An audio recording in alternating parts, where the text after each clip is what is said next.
Hello, let's get started by adding multiple animations to your lovely mesh that you just made. So go to the animation tab, down here go to the action editor, start a new action, let's call this one slide.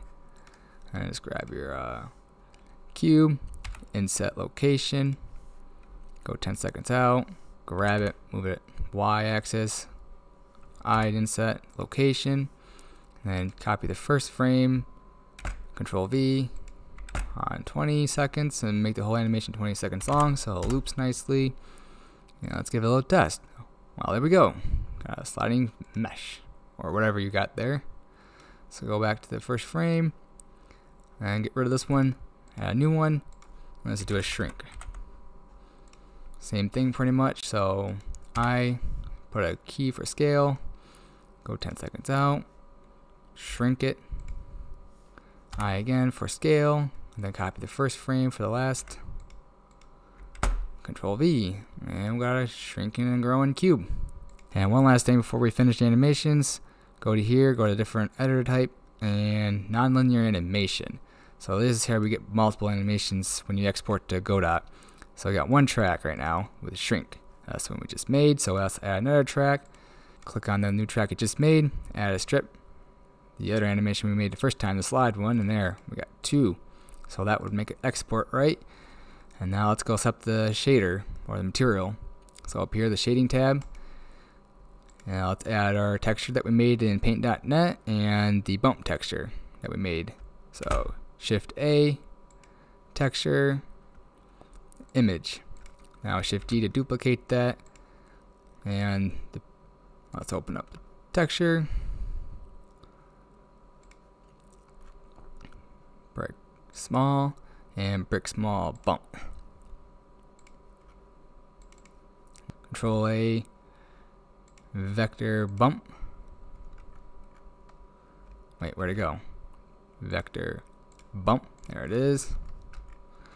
So attach the color to the height, and then the normal to the principal shader. And you can see it on there already. And I just attached the color to the base color, and that should finish it off.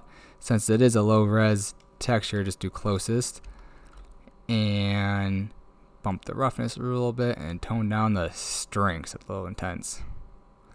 There we go. And one last thing with this, I'm just going to change the UVs real quick. So I'm just going to wrap it to cube production.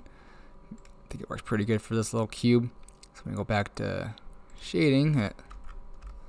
That should do it. So now we can export, and the file format, I'll make sure you got the cube selected. So GLTF works the best for Godot. So click on that, include just the selected, and then if you had any modifiers you want to click on that, but I don't.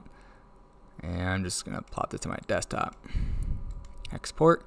And that's it. So now I'll open up Godot. Okay, over here in Godot, I like to make a new folder for all my imports to keep related files together so it doesn't get crazy. So there we go, imported. And let's make our folder for just the brick. There we go.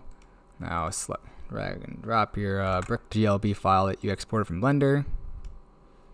And sometimes when you export or import things into Godot, you get a little X. Just go up to the top here where the scene tab is and re-import.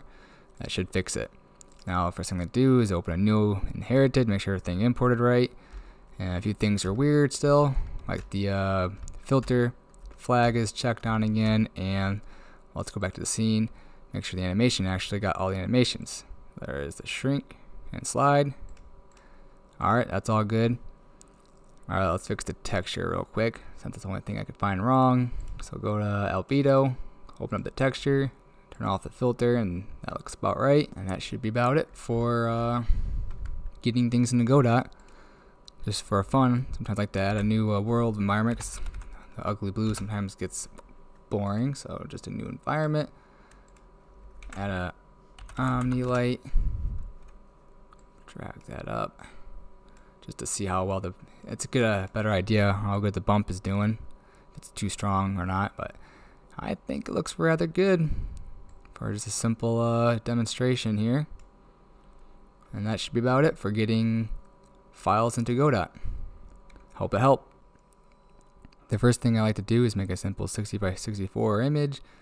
Zoom in real quick, and then I select my brush, go to a relatively big size, and use the nice preset brushes that we have. And I go to the brick just because I'm lazy, and then I just add a few filters to make it look a little better. And then there's a bump tool that I use from the internet. I'll include the link. Really helpful for making normal maps real quick. And that's about it for using paint.net. And off to Blender.